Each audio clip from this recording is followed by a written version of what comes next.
Bonjour et bienvenue à Vie de foi. Aujourd'hui, je m'adresse à un public très jeune et les plus vieux. Je m'adresse à tout le monde, mais c'est une série spéciale pour la jeunesse.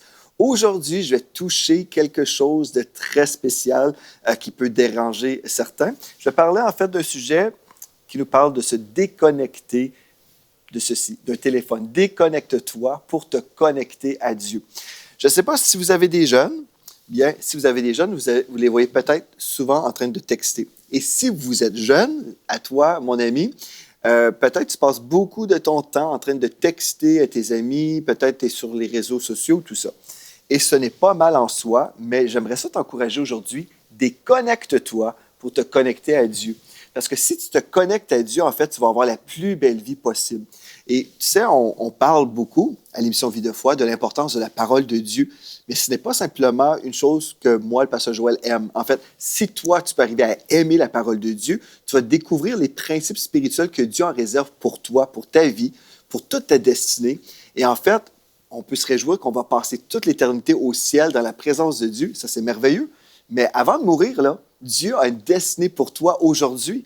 Il veut que tu découvres vraiment son cœur pour ta vie. Mais si tu passes tout ton temps vraiment concentré sur un téléphone ou sur ton ordi ou peu importe, tu es toujours connecté dans les réseaux sociaux, mais tu n'as pas le temps ou tu ne prends pas le temps pour Dieu. Et au final, tu passes à côté des plus grandes bénédictions. Et aujourd'hui, je veux t'encourager, déconnecte-toi de ton téléphone pour te connecter à Dieu. Moi, je me souviens, avant d'avoir un téléphone, ça m'a pris vraiment beaucoup de temps parce que, en fait, j'ai eu un téléphone pour mon travail pendant une saison. Et quand j'ai quitté ce travail-là, moi, je me suis dit, bon, moi, je suis libre maintenant. Je refuse d'avoir un autre téléphone. Et puis, en fait, j'ai été des années de temps sans téléphone. Et mon épouse Mathilde me dit, on a besoin de te rejoindre. Des fois, tu as besoin d'avoir un téléphone. Puis je disais, non, je ne veux pas de téléphone. Finalement, j'ai succombé quand je devais aller en Afrique pour une mission. Et j'étais déjà ici à l'émission Vie de foi, là, quand j'ai eu mon premier téléphone, je dis mon premier après ce travail-là. Ma femme me disait, mais là, tu vas être en Afrique, si je veux te rejoindre, je veux que tu sois disponible. Donc, je veux que tu puisses t'acheter un téléphone. Donc, je me suis acheté un téléphone. Et puis, bon, c'est certain, on peut apprécier un téléphone, c'est pratique, n'est-ce pas? Mais là où il y a un danger, c'est quand on est tellement connecté avec des choses virtuelles, on n'est plus connecté à Dieu et on n'est plus connecté aux êtres humains. Mes deux filles ont aussi un téléphone, mon épouse. En fait, nous avons tous notre téléphone. Et avant d'acheter un téléphone à mes filles, Floramé qui a 16 ans, Félicité qui a 13 ans, je leur ai dit, écoutez là, je vous achète un téléphone, mais vous devez vous engager que vous allez rester en communication avec nous. Parce que j'ai vu certains jeunes qui n'avaient aucune habileté sociale, ils devenaient fusionnés. Bon, ils fusionnaient avec leur téléphone et puis on dirait qu'ils perdaient leur personnalité. Et il y a vraiment ce danger-là. Quand on est toujours avec un téléphone, on devient tellement à l'aise avec un téléphone et des choses qui ne sont pas véritables, qui sont simplement dans le monde virtuel, qu'on a du mal à connecter avec les êtres humains. Ça, c'est mauvais aussi. Et c'est mauvais pour notre relation avec Dieu. Donc aujourd'hui, en parlant qu'on doit se déconnecter, on peut en fait fermer notre téléphone pour se retrouver seul avec Dieu. Et pourquoi je vous parle de ça en tant qu'un public jeune? Bien, je crois que vous êtes vraiment la génération la plus ciblée. Vous êtes la génération constamment connectée. Et c'est bien d'être connecté, mais il faut être connecté au ciel, premièrement. Et là, on va savoir comment gérer notre téléphone et les autres technologies.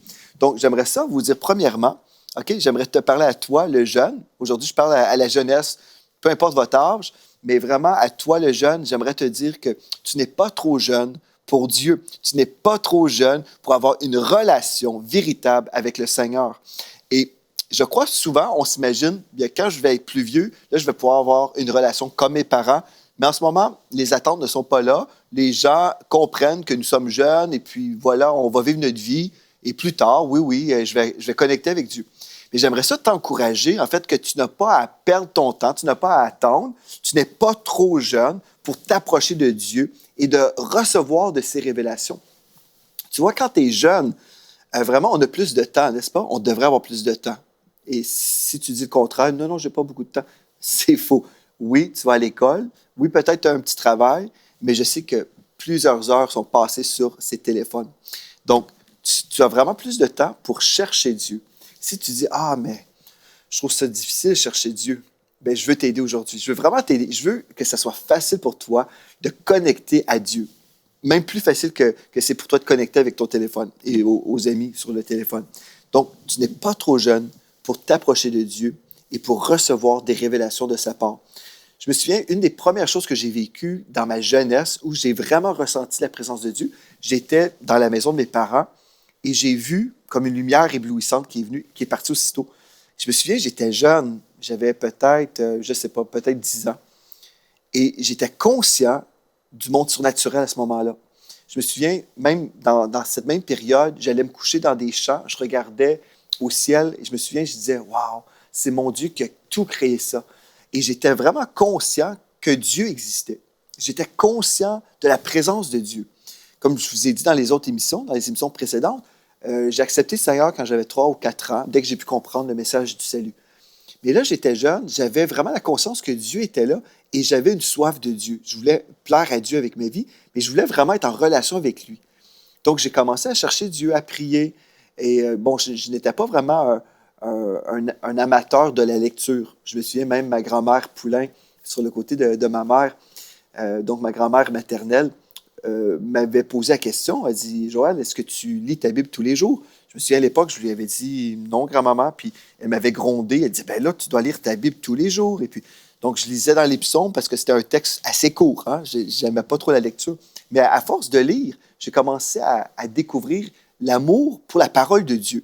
Même si je n'aimais pas la lecture de toutes sortes de livres, mais j'aimais la Bible parce que je savais que cette parole était surnaturelle et que Dieu me parlait. Donc, tu n'es pas trop jeune pour t'approcher de Dieu et j'aimerais ça te lire un texte qui te concerne. Dans le psaume 73, au verset 28, il est écrit « Pour moi, m'approcher de Dieu, c'est mon bien. Pour moi, m'approcher de Dieu, c'est mon bien.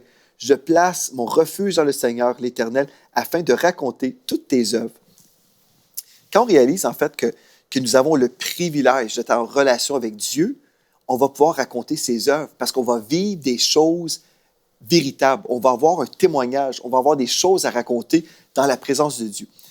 Tu vois, le fait que je t'ai raconté que quand j'étais dans la maison de mes parents, j'étais conscient que le Seigneur était là, que la présence de Dieu était là, c'est parce que j'avais cette soif de Dieu, j'étais à la recherche de Dieu et Dieu m'a visité, Dieu m'a touché, même dans mon enfance.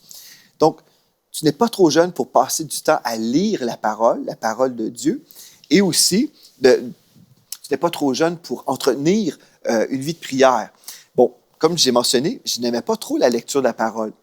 Mais une des choses qui a pu m'aider, en fait, c'était de lire dans une version que je pouvais comprendre.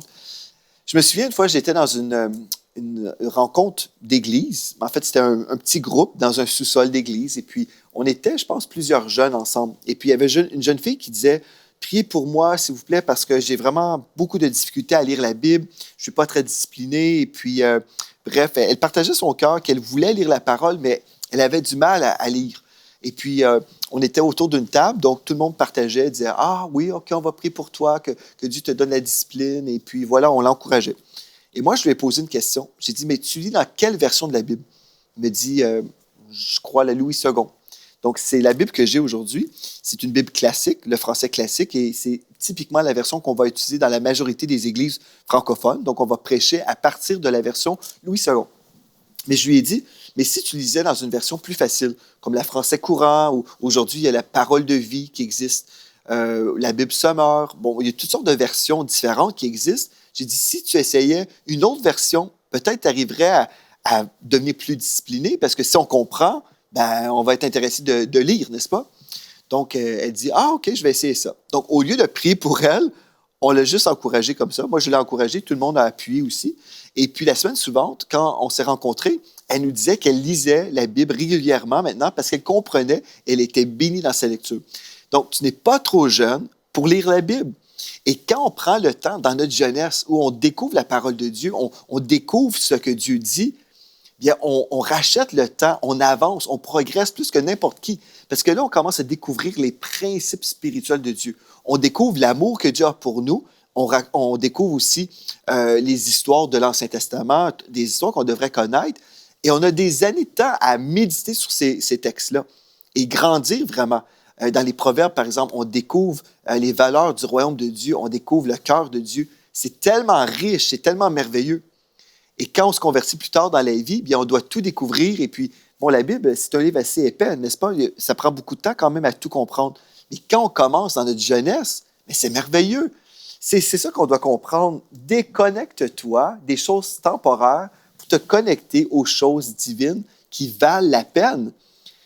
Moi, je me souviens, je passais mes étés quand j'avais 12 ans. Je parle souvent quand j'avais 12 ans, mais c'est comme là où je me suis vraiment investi dans l'œuvre de Dieu. Je me souviens, je passais mon été sur le bord de la piscine chez mes parents et je lisais la Bible et je lisais aussi des livres qui m'intéressaient, des sujets qui m'intéressaient. Par exemple, j'ai passé l'été de mes 12 ans sur le bord de la piscine en train de lire des livres sur l'eschatologie, c'est-à-dire des livres sur la fin des temps, l'Apocalypse. Je ne sais pas pourquoi, mais j'étais un passionné de l'Apocalypse. Donc, je prenais le temps, je lisais tout ça. Pendant un temps aussi, j'étudiais les livres sur la guérison divine. Certainement, on a la parole de Dieu, mais là, je m'intéressais, j'avais toutes sortes de questions. Pourquoi, des fois, on prie pour certaines personnes, on ne voit pas la manifestation? Pourquoi on lit que l'apôtre Paul avait les chars dans la chair? On lit le récit de Job qui a tout perdu, mais est-ce qu'on peut comprendre la volonté de Dieu? Et j'avais toutes sortes de questions. Mais j'ai pris le temps en me connectant à la parole de Dieu et en me connectant aux choses spirituelles. Donc, je lisais et j'étudiais. Mais écoutez bien ceci. Si je ne lisais pas la Bible, je n'aurais jamais eu les questions parce que je serais totalement ignorant. Et si je n'ai pas de questions, je ne rechercherai pas à trouver des réponses. Donc, le fait d'avoir des questions, bien, ça me pousse à faire des recherches. Et les recherches me mènent d'autres connaissances. Donc, je grandis. Je grandis spirituellement. Et là, quand je rencontre des gens à l'Église ou dans la société en général, des gens qui ont des questions sur Dieu, bien là, puisque j'ai pris le temps d'étudier, je me suis connecté aux choses de Dieu, là, j'ai des réponses. Mais si on est juste connecté à un téléphone, et bon, certainement, on peut lire des belles choses dans un téléphone. On peut lire la Bible même à partir d'un téléphone. Donc, je ne méprise pas la technologie. Mais si je passe mon temps sur des réseaux sociaux, bon, ces choses-là sont vraiment une perte de temps. On se fait voler sérieusement. Et en fait, on ne le réalise pas, mais les heures filent. Hein? Les heures sont là. Et en fait, la chose la plus importante qu'on a dans une vie, ce n'est pas le salaire qu'on peut gagner, c'est les heures qu'on a. Parce qu'on peut dépenser de l'argent, on peut perdre de l'argent et regagner de l'argent plus tard. Et puis, on se retrouve au même niveau où on peut dépasser le niveau économique qu'on avait autrefois. Donc oui, on peut perdre de l'argent, regagner de l'argent, mais on ne peut jamais regagner nos heures. Une fois qu'on a dépensé ces heures-là sont disparues une fois pour toutes, et puis voilà, c'est fini. Donc, le temps qu'on investit dans le royaume de Dieu, en fait, c'est vraiment important. On investit dans les choses les plus importantes dans une vie. Donc, tu n'es pas trop jeune pour t'approcher de Dieu et pour commencer à recevoir des révélations. Par exemple, si le ministère surnaturel t'intéresse, que les gens se tournent à droite et à gauche dans toutes sortes de choses, dans le nouvel âge, l'horoscope, bref, les gens se tournent vers le surnaturel parce que peu de chrétiens vivent le surnaturel. Mais toi, dans ta jeunesse, tu peux lire la parole de Dieu, tu peux prier et tu peux commencer à croire ce que la Bible dit, en fait, qui nous donne des dons spirituels. Des dons spirituels. Si tu dis, mais moi, j'ignore ces dons-là, bien, j'ai fait des séries à l'émission Vie de foi qui parlent justement des dons spirituels, où tu peux parler en langue, tu peux recevoir des visions de Dieu, tu peux recevoir des paroles de prophétie. Si tu dis, ben, c'est quoi ça, des prophéties? Des prophéties, en fait, c'est des paroles qui encouragent, qui consolent, qui bâtissent. On est vraiment équipé surnaturellement dans la parole de Dieu. Comme on lit la parole, on découvre que Dieu nous a équipés pour être des créatures non seulement sauvés, mais aussi des ambassadeurs de Christ. Nous sommes des représentants du ciel, en fait. Et Dieu nous équipe avec sa puissance, avec vraiment des dons spirituels. Bien, dans notre jeunesse, on peut commencer à écouter la voix de Dieu. On peut commencer à donner des paroles de connaissance. On peut commencer en fait, à juste développer cette sensibilité spirituelle. Et c'est merveilleux, c'est merveilleux. Tu as l'opportunité de te développer aujourd'hui. Donc, tu n'es pas trop jeune non plus pour lire ta Bible, mais je veux t'encourager à vraiment lire une Bible que tu peux comprendre. Et une des façons que tu peux découvrir des versions, c'est en allant sur Internet. Tu peux te connecter sur Internet et faire des recherches et en consultant toutes sortes de versions bibliques. Et là, tu peux dire, ah, ben voilà, j'aime beaucoup celle-ci. Je sais que ma fille, Floramé, qui a 16 ans, elle lit la version Parole de vie. C'est une version qu'elle apprécie beaucoup. Ma Félicité, je ne sais pas trop, je pense que c'est la Summer. Oui, c'est la Summer qu'elle lit. Moi, je lis, en fait, dans une version anglophone, typiquement, mais quand je prêche, c'est à partir de la version Louis II et aussi souvent avec la Bible Summer pour aider. Mais je me promène dans plusieurs versions pour, des fois, juste emmener des révélations ou des textes d'une façon plus claire pour mon auditoire. Mais ce qui compte pour toi, c'est de lire une version que tu vas comprendre, que tu vas pouvoir méditer et où tu vas grandir dans les voies de Dieu. Donc déjà là, déconnecte-toi de ce monde virtuel pour te connecter au monde de Dieu. Donc aussi, tu n'es pas trop jeune pour racheter le temps plutôt que de le gaspiller. Quand on est jeune, c'est notre opportunité aussi où on peut se développer dans le ministère. Je vais te parler de mes filles. Est-ce que tu dis, bon, Pasteur Joël, tu es très fier de tes filles? Oui, je suis très fier de mes filles. J'aime mes deux filles. Gloire à Dieu. Comme je suis certain qu'on veut tous être aimés, n'est-ce pas? Mais j'aime mes filles, mais mes filles aussi ont un amour pour Dieu. Et puis, en fait, Flore Amé, qui a 16 ans, elle dirige la louange de la jeunesse de notre Église. Félicité chante aussi, elle est choriste pour sa sœur, et puis elle est responsable des activités, de l'organisation des activités des jeunes. Bon, mes deux filles ont leur téléphone, elles pourraient passer leur temps juste à consulter toutes sortes de pages sur leur téléphone ou texter, mais elles ont ce désir aussi pour Dieu.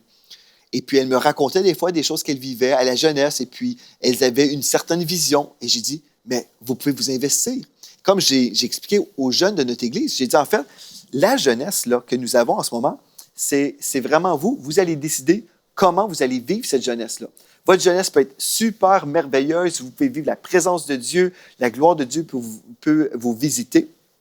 Vous pouvez vivre des choses extraordinaires, ou ça peut être vraiment triste, ça peut être ennuyant. Bref, tout dépend de vous.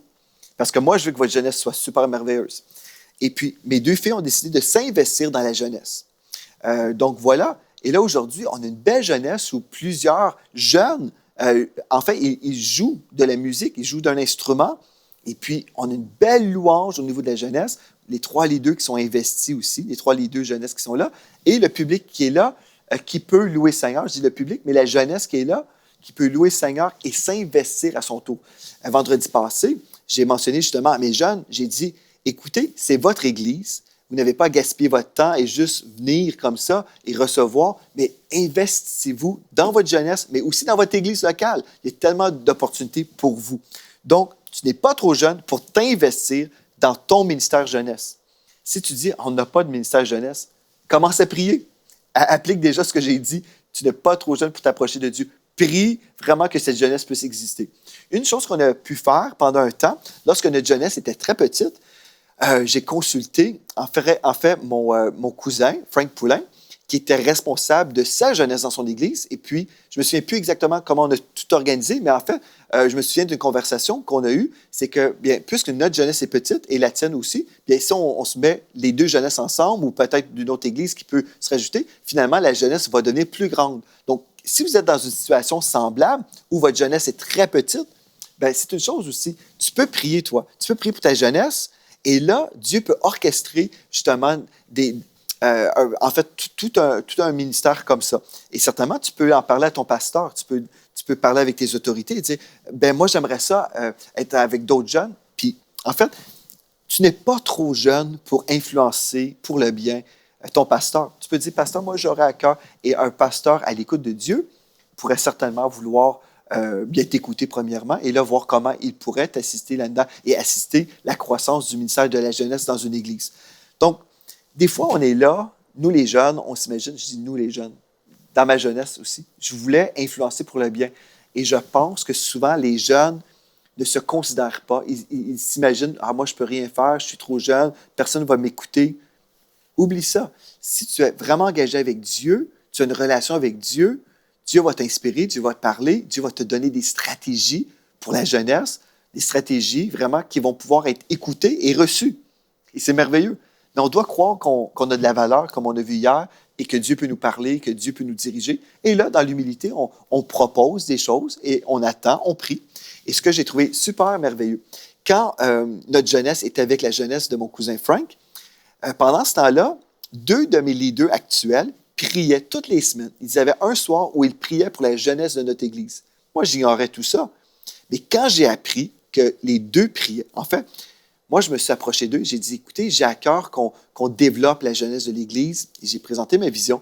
Et puis, ils m'ont dit à ce moment-là, bien, en fait, ça fait tant de mois qu'on prie tous les mardis soirs, ou peu importe le soir, mais il y avait une soirée où ils se rassemblaient, ils se réunissaient pour prier ensemble pour la jeunesse. Et j'ai vu, waouh, c'est glorieux. Donc, ces deux jeunes sont devenus les deux responsables de la jeunesse qu'on a. Et là, on a un troisième responsable. Mais tout ça, tu vois, quand on prie, on a à cœur quelque chose. Dieu travaille les cœurs. Dieu a travaillé mon cœur. J'ai proposé ce ministère et aujourd'hui, bien, on voit que Dieu a travaillé. Alléluia. Tu n'es pas trop jeune non plus pour adopter la philosophie de la bénédiction. Il y a plusieurs adultes qui n'ont pas cette philosophie-là. Plusieurs adultes s'imaginent que la vie chrétienne, c'est juste comme on a toujours vu. Bon, c'est difficile comme tout le monde. Dieu ne fait pas d'exception pour ses enfants. Oui, nous sommes sauvés en route vers le ciel, mais on attend de mourir et au ciel, on va être heureux. Mais dans la jeunesse, si on se déconnecte des choses de ce monde, on se déconnecte, je ne dis pas totalement, là, on peut avoir un téléphone quand même, mais on se déconnecte, on ne passe pas tout notre temps là. Non seulement on va être dans la parole, dans la prière, mais on peut aussi se remplir de la connaissance divine en écoutant des prédications. Peut-être l'émission Vie de foi peut être une émission que tu consultes régulièrement, que tu visionnes cette émission sur des thèmes importants pour ta propre vie. Là, si tu dis « Ah, mais je pensais que c'était une émission pour les vieux. » Ah, non, détrompe-toi. L'émission Vie de foi, là, c'est une émission où on étudie la parole de Dieu ensemble. Tout simplement, on étudie la Bible. Donc, si tu as à cœur la parole de Dieu et tu veux grandir spirituellement, bien, prends un rendez-vous avec moi, écoute l'émission Vie de foi, visionne ces émissions du lundi au vendredi, et là, tu peux te remplir de la parole de Dieu. La Bible nous dit, la foi vient de ce qu'on entend, et ce qu'on entend vient de la parole de Dieu. Donc, la parole que je prêche va susciter en toi, va aider en fait à ta foi à grandir. On ne peut pas prier pour avoir plus de foi, parce que Dieu a déposé en nous tous une mesure de foi. Mais je peux développer ma foi. Oui, comment est-ce que je peux développer ma foi? C'est en écoutant la parole régulièrement. Si tu écoutes la parole de Dieu seulement le dimanche matin, bien, c'est comme si tu vas à la salle de sport juste une fois par semaine, ou c'est comme si tu manges une fois par semaine. Bien, après un certain moment, tu vas voir que tu vas être assez faible. Tu vas être affaibli dans ton corps. Mais spirituellement, c'est la même chose. Si on mange un seul repas par semaine, on risque d'être assez faible spirituellement. Mais tu peux augmenter ou tu peux multiplier le nombre de tes dimanches matins, tous les jours en fait. Tu peux écouter une prédication ou un enseignement du lundi au vendredi, samedi et dimanche. Tu vas visiter le site web emcitv.com et puis tu vas toujours trouver des enseignements pour t'aider dans ta croissance. Et une chose importante, moi je crois que spirituellement, on peut vraiment grandir. Même si nous sommes jeunes, des fois, on s'imagine, ah bien, faut que l'enseignement soit vraiment conçu pour la jeunesse. Bien, moi, je peux te dire, mon ami, je peux te dire que les prédications qui m'ont beaucoup impacté dans ma vie, ce n'étaient jamais des messages conçus pour la jeunesse. Honnêtement, comme j'ai mentionné hier, moi, j'étais plutôt repoussé par les ministères de jeunesse parce que pour moi, ce n'était pas vraiment des messages qui me concernaient. Moi, j'étais intéressé par des grandes questions théologiques, des choses, pas simplement, il ne faut pas fumer, il ne faut pas prendre de l'alcool ou de la drogue ou il ne faut pas marcher dans l'impureté sexuelle. J'entendais toujours ça dans les réunions de jeunesse. Moi, j'avais à cœur, en fait, d'entendre des choses vraiment plus profondes que simplement on doit éviter le péché. Moi, je voulais apprendre des choses, comme j'ai déjà mentionné, sur la fin des temps, la guérison. Bref, j'étudiais plein de choses intéressantes qui m'intéressent encore d'ailleurs. Mais aujourd'hui, tu peux prendre la décision. Moi, je vais adopter la philosophie de la bénédiction dans ma vie. Parce que non seulement je veux chercher la face de Dieu, je veux prier, je vais être connecté à Dieu, mais je veux aussi avancer. Je veux prendre des décisions dans ma jeunesse où je vais avancer, je vais me remplir de la parole de Dieu. Mais quelle sorte de parole qu'on va entendre? Pas simplement une parole intellectuelle. On veut entendre une parole qui va changer notre vie. En fait, dans Romains chapitre 10, je vais aller dans ce texte-là parce que j'ai vraiment à cœur de te lire un texte qui va t'aider à comprendre le type de message que tu as besoin d'entendre. Dans Romains 10, verset 10, je vais commencer au verset 8. Romains 10, verset 8. Que dit-elle donc? La parole est près de toi, dans ta bouche, dans ton cœur. Or, c'est la parole de foi que nous prêchons. L'apôtre Paul prêchait un message de foi. Un message de foi où on entend parler de la bonté de Dieu, on entend parler des promesses de Dieu et comment on peut relâcher notre foi pour saisir ces promesses-là. On doit comprendre comment fonctionne la bénédiction aussi. Dieu a déclaré sur nous que nous sommes bénis. Mais c'est quoi ça, la bénédiction? Est-ce que c'est un terme religieux? Si on va à l'église seulement le dimanche matin, on ne lit pas la Bible, on peut juste penser à la bénédiction, la grâce. On entend des termes qui sont religieux, mais le mot bénédiction nous parle en fait d'une faveur surnaturelle qui vient sur notre vie. Quand on est jeune et on découvre en fait qu'en Christ, du fait d'être sauvé, être en Christ, bien là, il y a une faveur surnaturelle sur ma vie. Ceci veut dire que je vais marcher dans l'excellence à tous les niveaux, même au niveau de l'école. Je vais avoir des bonnes notes. Je vais réussir dans tout ce que je vais entreprendre, selon Josué chapitre 1, verset 8. Quand je suis jeune et je découvre dans ma jeunesse la gloire de mon héritage, vraiment tout ce que Dieu en réserve pour moi, c'est merveilleux parce que vraiment, il n'y a aucune limite à ce que je peux faire. La seule limite, c'est la volonté de Dieu. Mais tout ce que Dieu m'appelle à faire, je peux dire, Seigneur, tu m'appelles à faire cette chose? Je dis Amen. Si après quelqu'un te dit, ah, mais c'est impossible pour toi, regarde ta vie. Ah, si l'homme dit c'est impossible, mais Dieu dit c'est possible. Mais quand je suis renouvelé dans mon intelligence, quand je comprends que je peux être béni à l'école, béni dans mon travail, béni dans mes relations, béni dans mon ministère, à l'Église, dans tout ce que Dieu m'appelle à faire, bien là, je vois la faveur surnaturelle qui s'installe sur ma vie. Par exemple, juste pour illustrer une faveur, si je t'invite au resto, on mange ensemble, et puis là, je paye ton repas. Bien, c'est une faveur que j'ai faite. Hein? Je t'ai offert un repas qui ne t'a rien coûté. Tu profites de moi d'une belle façon, mais c'est une faveur. Et Dieu, en fait, nous dit dans Ésaïe 55 qu'il nous invite à goûter aux mets succulents à sa table. Dieu, en fait, nous dit aussi, si on est docile, si nous sommes obéissants, si on veut, on va manger les meilleures productions du pays. Dieu a un bon cœur parce qu'il est un bon Dieu. Il veut des bonnes choses pour toi. Mais est-ce que tu vas te déconnecter de ton téléphone pour connecter à Dieu? Est-ce que tu vas prendre le temps et dire, Seigneur, j'accepte de déposer mon téléphone et j'accepte de prendre ma parole, une parole que je comprends. Je vais prier que le Saint-Esprit m'aide à comprendre le texte. Je ne vais pas me promener à droite et à gauche partout, là. Non, je vais lire une lettre d'amour du début jusqu'à la fin. Donc, je vais peut-être commencer dans l'Évangile de Jean. Je vais commencer là et je vais lire, je vais tourner les pages et lire en ordre chronologique et je vais avancer dans la croissance de la révélation de Dieu. Et puis, tu vas voir, en fait, après un certain moment, j'aime ça, j'aime lire la Bible, j'aime prier, j'aime entendre la voix de Dieu, j'aime recevoir des révélations, j'aime entendre des choses glorieuses, peut-être même avoir des songes la nuit, parce que je suis connecté à Dieu. Oui, on peut se connecter parfois au téléphone, mais la chose la plus importante dans une vie, c'est être connecté à Dieu. Et je t'encourage aujourd'hui, sois connecté à Dieu. Dans le nom de Jésus. Merci d'avoir été là. On poursuit demain. Et d'ici à demain, tu es richement béni.